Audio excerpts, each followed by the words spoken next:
Commission গঠন করে কোথায় যৌক্তিক কোটা দিতে হবে, কারা সেই সিন্ডিকেট, সেই সিন্ডিকেটের নাম ঘোষণা করুন। এই সকল রাঘব বোয়ালরা, এই সকল সিন্ডিকেট বাসদের একমাত্র ঠিকানা সেটা হচ্ছে জেলখানা। কোটা নিয়ে কালক্ষেপণ করবার কোনো প্রয়োজন নেই। অবিলম্বে কমিশন গঠন করুন। কমিশন গঠন করে কোথায় যৌক্তিক কোটা দিতে হবে সেইটা করে আপনারা ব্যবস্থা নিন। এই আহ্বান জানিয়ে আমি একই সঙ্গে ছাত্রছাত্রীদের আহ্বান জানাচ্ছি। বাংলাদেশের ছাত্রদের ইতিহাস, লড়াই বিজয় সংগ্রামের ইতিহাস রয়েছে, সেই ইতিহাসকে গৌরবোজ্জ্বল রেখেই কমিশন গঠন হলে তোমরা অবশ্যই ফিরে যাবে নিজেদের শিক্ষা প্রতিষ্ঠানে।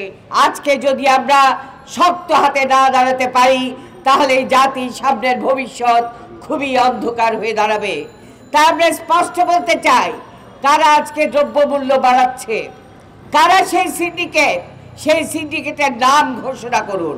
আমরা সেই নাম শুনতে চাই।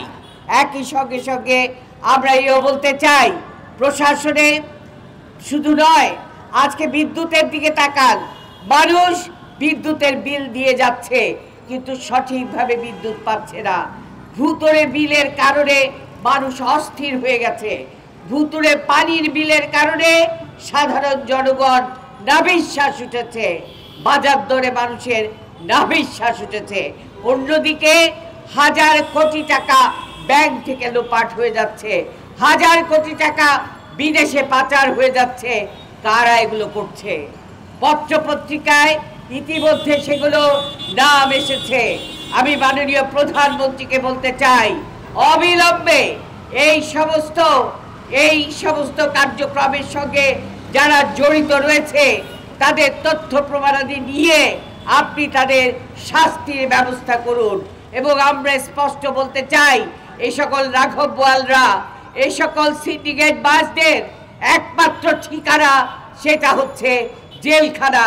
জেলখানা ছাড়া, কারাগার ছাড়া এদের হাত থেকে মানুষ রেহাই পাবে না।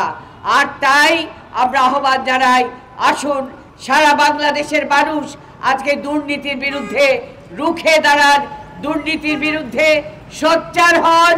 এবং মাননীয় প্রধানমন্ত্রীর কাছে আহ্বান, আপনি এই দিকে নজর দিন। জাতীয় সমাজতান্ত্রিক দল জাসদ এই বিষয়টিকে গুরুত্বের সঙ্গে নিয়েই আজকে রাজপথে নেমেছে। লাগাতারভাবে রাজপথে থেকেই আমরা এই দুর্নীতি বাংলাদেশ থেকে সমূলে উচ্ছেদ করবার ঘোষণা দিয়ে আজকের বক্তব্য শেষ করছি।